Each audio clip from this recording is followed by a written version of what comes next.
ኖቬምበር 8 የዕለቱ መልእክት ርዕስ ነፍሴ በዛለችብኝ ጊዜ። ነፍሴ በዛለችብኝ ጊዜ እግዚአብሔርን አሰብሁት።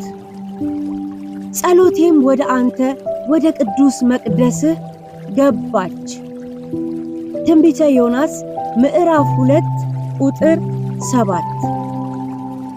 የነፍስ ዝለት ወደ ሕይወታችን በተለያየ መልኩ ይመጣል።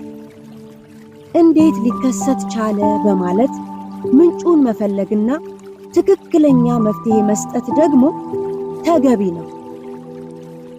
አንዳንድ ሰዎች የነፍስ ዝለት ውስጥ ሲገቡ ተስፋ ይቆርጣሉ፣ መጸለይ ያቆማሉ፣ ከህብረት ራሳቸውን ያገላሉ፣ የእግዚአብሔርን ድምፅ መስማት አይፈልጉም። ይህ ገጽታ ችግራቸው በእነርሱ ዘንድ ውሎ እንዲያድርና እንዲከርም ምክንያት ይሆናል። ነገር ግን ይህን የማይመች ድባብ መለወጥ ይቻላል። መለወጥ የሚቻለውም እግዚአብሔርን በማሰብና ወደ እርሱ በጸሎት በመቅረብ ነው። የትኛውም ሁኔታና የትኛውም ስፍራ ላይ እንሁን የነፍሳችንን ዝለት ማስወገድ የሚችለው አምላክ ይታደገናል።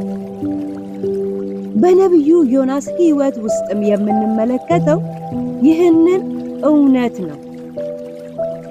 እግዚአብሔርን ባለመታዘዙ ምክንያት የደረሰበት ኪሳራ እጅግ ከባድ ነበር።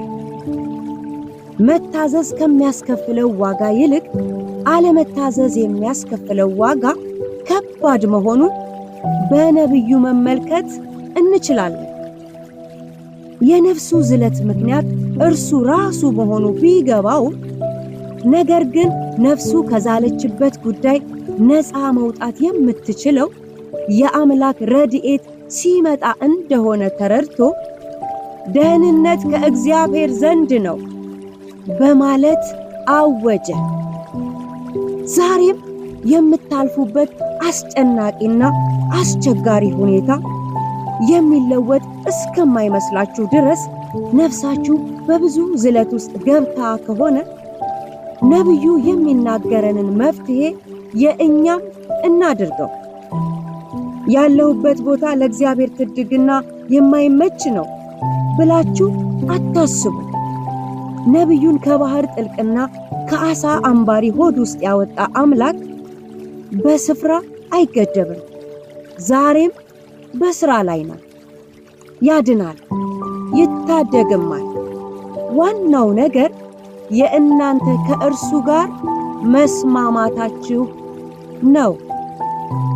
እንግዲህ በተለያዩ ምክንያቶች ወደ ነፍሳችን ያስገባናቸውን ዝለቶች ሊያስወግድና ሌላ ዕድል ሊሰጠን የሚችለውን አምላክ ወደ ሕይወታችን እንጋብዘው።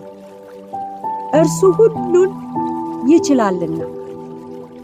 የነፍስን ዝለት ወደ ተሐድሶ መለወጥ የሚችለው አምላክ በተቀደሰ ዙፋኑ አለ።